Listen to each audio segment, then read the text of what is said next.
Вот такая у нас метель из тополиного пуха.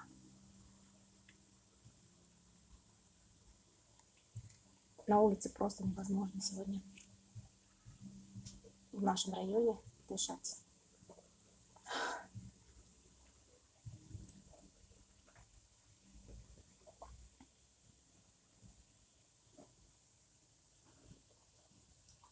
Вот на земле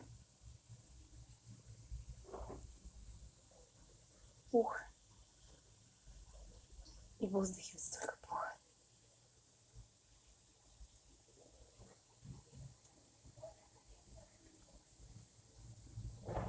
Я такое первый раз вижу.